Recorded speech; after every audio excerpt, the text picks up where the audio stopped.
The Way of the Master Radio begins in 3, 2, 1. I don't care if nobody loves me. Prepare yourself to be called arrogant. You're an ideological fascist. I like to debate him. He's an idiot. You are not going to stand here and tell me that you're a saint because you're a You want to suffer?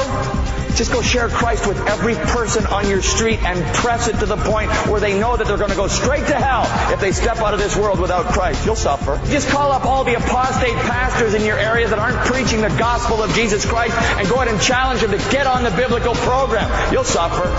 It's time for The Way of the Master Radio with Kirk Cameron, Ray Comfort, and Todd Friel. Hello, Ronda. Thank you for calling. Thank you. Hi. No explosions. Oh, good. My question was, I've been listening to your show now for, I don't know, about 4 months. The Lord has really been trying to get me, I'd say, for at least the last 7 years. And last night, I was in an automobile accident, and the first thing I thought of after the smoke cleared and, everybody, figured out everybody was okay, was it's just like I heard a voice in my head saying, do I have your attention? Mm. And the one thing that I realized was if I would have died in that accident last night, which was a very real possibility it could have happened, that I'd be in hell today. Mm. And I went, first thing this morning, I spoke with the minister. He prayed with me, and but I just don't understand what's wrong with me.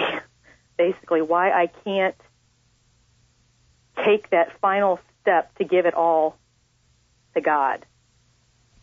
He couldn't answer that question for me. Is there sin in your life that you like? I would have to say probably, yeah. Okay, that could be one thing. There might be more. Do you have a pride issue? I don't think I have a pride issue, but maybe I do. I just cannot figure out what it is within me. The reason I can't just give it all over to Him. Do you have, in your opinion, a good understanding of who God is?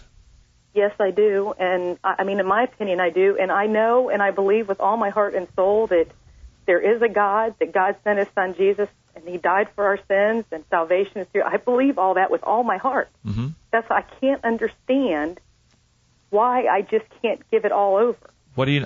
Well, then you're going to have to define for me. What do you mean, not give it all over? Why can't I just tell God, I give it all to you? Why can't I do that? I give you my life. I give you everything. You can't do that. You don't think, huh? Are you kind of a control freak? See, that's what my mom said. She said that we're just afraid to let go of control. Yeah. Yeah, but I have to tell you, though, this isn't about necessarily giving up control, like suddenly life is going to go spinning out of control and you don't do anything like pay your bills or make plans or schedule meetings. Right. But this is about surrendering your will. Yes. Do you understand who you are? In what way? Well, when I ask the question, do you understand who God is, His character and His nature, His highness, His holiness, His purity? I think that's one part of the formula. The other part of the formula that then is understanding who we are as human beings. Yes, I think so. I think what part of my problem is, too, is like listening to your show, and I've never heard it explained like the way with the Ten Commandments. Right. And it really hit me. And, when I sit and I think about it, and I'm very honest with myself, I've broken every commandment there is. Everything.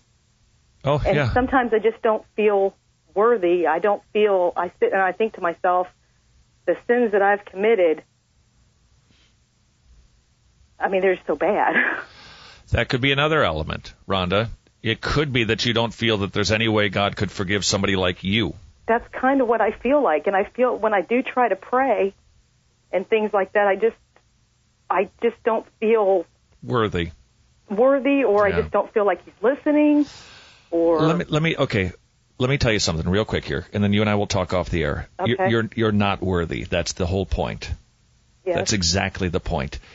Do you understand why one of the reasons why God gave us the Apostle Paul? It's so that we could look at this fellow who was probably implicitly or explicitly involved in murdering other Christians, and God could save him.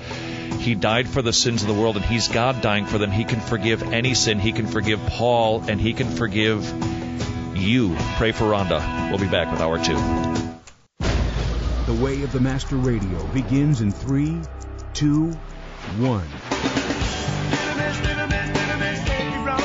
If it brings her to the same point that it brings you, it doesn't matter whether she called it God along the way or not.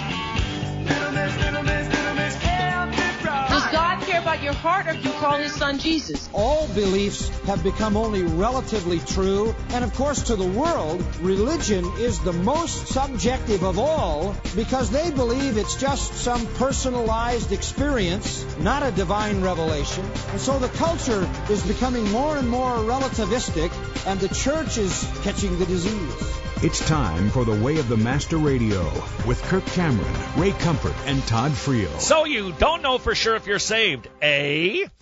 How's about reading Leviticus 10?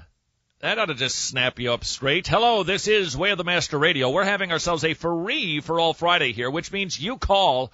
We're going to talk about whatever you want to. I mean, anything.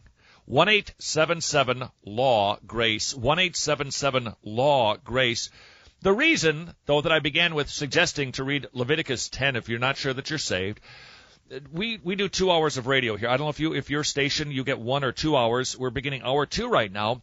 Well, I was just having a conversation between hours 1 and 2 with Ronda from Kentucky, who is just trying to figure out if she's saved, what she needs to do. She wants to be sure that she's saved. And one of the things that I find is sometimes missing in people's understanding are 2 things: how high God is and how low we are.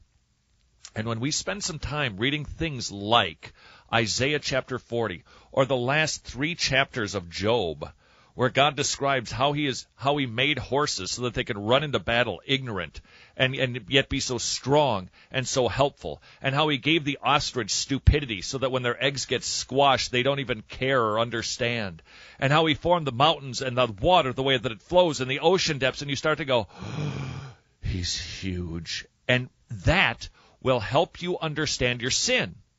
That's why the 10 Commandments are so important in evangelism, because if the 10 Commandments are God's standard of who he is and his righteousness, when you share those with people, it helps them understand his expectation and how far we've failed to meet it.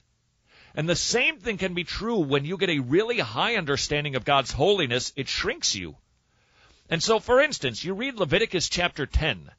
Aaron's sons, Nadab and Abihu, put coals, they were priests, they put coals of fire in their incense burner and sprinkled incense over it. In this way, they disobeyed the Lord by burning before him a different kind of fire than he had commanded. It's called a strange fire. God had in Leviticus laid out, this is exactly how I want you to do the sacrifices. Now, we don't know what the strange fire was that Nadab and Abihu burned, but it wasn't exactly the little jot and tittle way that God wanted it. Okay? But that was the way God said it. Now, what is God's response for violating one of what seems like a little minutia rule? So fire blazed forth from the Lord's presence and burned them up, and they died before the Lord. He burned them up for not following the jot and tittle. Why? Because it was disobedience, and he hates it because he's so high and holy. Then Moses said to Aaron, this is what the Lord meant when he said, I will show myself holy among those who are near me. I will be glorified before all the people. And Aaron was silent. When you see the holiness of God, your mouth is stopped. You are shut up. You don't justify. Instead, you're more like Isaiah, who says, woe is me, I'm undone. I'm a filthy, my mouth is unclean. You've got to get a high understanding of God's holiness. It'll bring you to your face and lead you to call out with godly sorrow, not a worldly sorrow because you're afraid of going to hell or the consequence, but because you've sinned against such a high and holy God who's had so much patience with you to allow you to breathe another day. So read Leviticus 10. Read Isaiah 40. Read all of Isaiah. Read the Bible. And it elevates your understanding of God, and it should help you get this issue resolved once and for all. Don't spend another day not knowing. Don't spend another day